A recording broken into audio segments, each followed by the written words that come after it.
Welcome to our preview of Guineas Day, the postponed Guineas Day at Turffontein. There's been lots and lots of rain. It's allowed punters to study the form for a couple more days. It's allowed the bookmakers to adjust their prices if they need to, but to be honest, you haven't done much adjusting since really. Friday.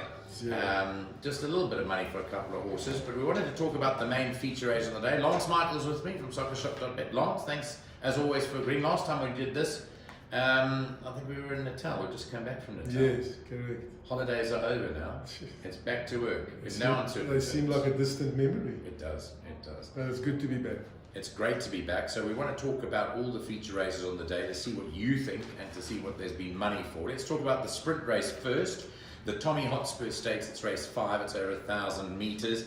And when Neil and I were looking at the betting, this horse Master Archie was very impressive last time out at the Vaal. It's back at Turffontein. 1,000 meters with rain isn't beatable. Nico, if you look at his form, his only poor run was in the soft going, and his only poor run was at Turffontein. So for me, I don't think the going suits him. I think he's beatable. I think he's a smart horse. Good friend of mine owns him, Sean Hanna, and I wish him well. But I think he battled in the going. He's the best horse in the race, but I think he's got a race on his hands, and I don't think the conditions suit him.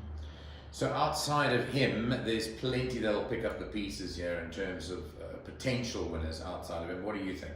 Well, the Azzy or Sweet Futures, he's won twice in the wet going. Yeah. So she's a definite runner. Outside of her, you're going to have to take a really wide view. I mean, I think Gallic Princess is a runner. I think Winter Stories, Bold Ransom. I think it's wide open. If you go past the top two, it's wide open. Okay, so that is... and it's possible you get a result. But as a bookmaker, you're trying to beat Master Archie. I don't think he'll hold his price of 15, 16 to 10. I think he'll start closer to 2 to 1 and better. But yes, I think the money will come. He's the obvious horse. But like I say, I think he's better suited in harder going. Unfair point. We move on to the 2 Guineas races. Let's talk fillies Guineas first. Grade 2, 1,600 meters. Hot price favourite is Desert Miracle, but she's done bookmakers a turn before at 1 to 3. She got pipped off by Chansonnet. People were gawking at that run saying, gee, how could she let us down? But Chansonnet has proven how good she is. Yeah, and then Desert Miracle had to travel and fight Chansonnet in her backyard. That's right. So the form is definitely held up. Nico, people are telling me he's going to start 8, 9 to 10. I'll be shocked. Yeah. Win, lose or draw, she's a horse for me that's by far the best horse in the race. She may have a chink in her armour. She's been seen to hold the chink every now and again. But gun to my head, I think she's very hard to beat. Yeah. If there was something to beat her, would it be Sean Terry's filly, Raylan Holland? I think that's the obvious choice. Much like not like the Colts Guineas where I see runners. I don't see too many in the fillies Guineas. So Sean's horse for me is the obvious, but she'll have to come back to best, and Sean will have to show a glimpse of his best form, which is a bit moderate. Which at the moment looks some way away. But Sean's a great trainer.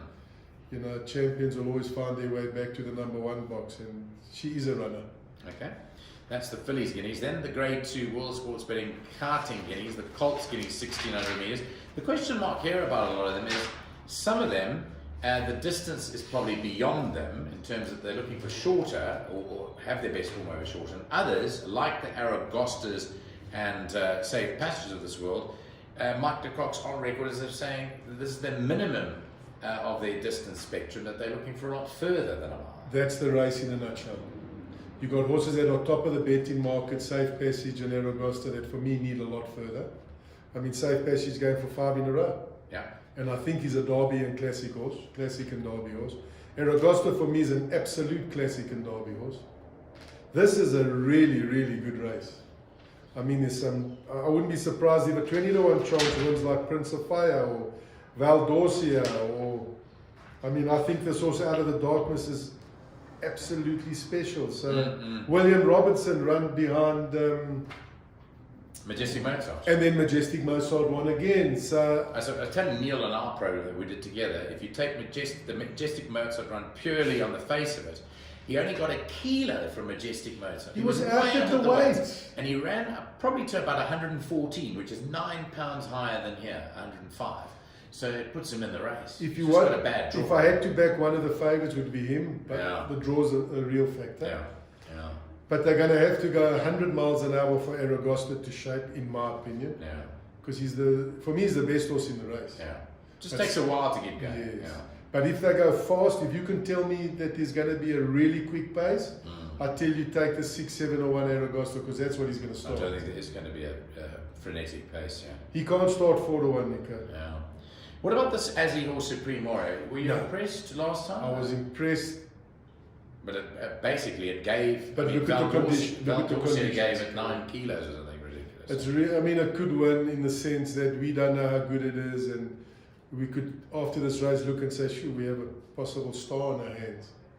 But purely on paper and what we've seen and the ratings and the conditions, shouldn't run in the first 4. Okay. But it is open, as he says. It's a great race. It's a nice start. Whoever wins this race, well, let me say this. I don't think we'll see a Triple Crown winner this year. Yeah. Let me put it that way. Yeah. That's my opinion. So you're thinking that the 2 de Cock Runner, Safe Page and Aragosta, are only going to come into their own second and third leg? Yes. Yeah. But if they win, then yes. But I can't see them And we win. need to remember about a horse called Zeus, who I know you know a little bit about. He hasn't been entered yet because he's not a 60 metre horse, but they're looking at the Classic and the Derby for Zeus. Yeah, look, I think as it happens, the Joburg crop are going to all meet in the Classic and the Derby. The Classic's going to be a tremendous Yeah. race. Yeah. It always is, really, but pity we don't get the Cape Town and the Durban horses, although Durban don't have too many classic Yes. horses. Well, strangely enough, you say that. A little birdie told me that Comity Dun is going to come up for the horse Chestnut and Yes. for the Premier's Champions Challenge. I would think the horse Chestnut would be a prep for the championship. Yes. Yeah. That's so good to hear. So that's a little birdie told me that. And last having week. said that, and we both know nothing, if Justin Snaith gets wind of that, he'll find a horse to bring to challenge because he's that type of sportsman. Yeah. So I hope he gets wind and I hope he brings something because it could only help the season.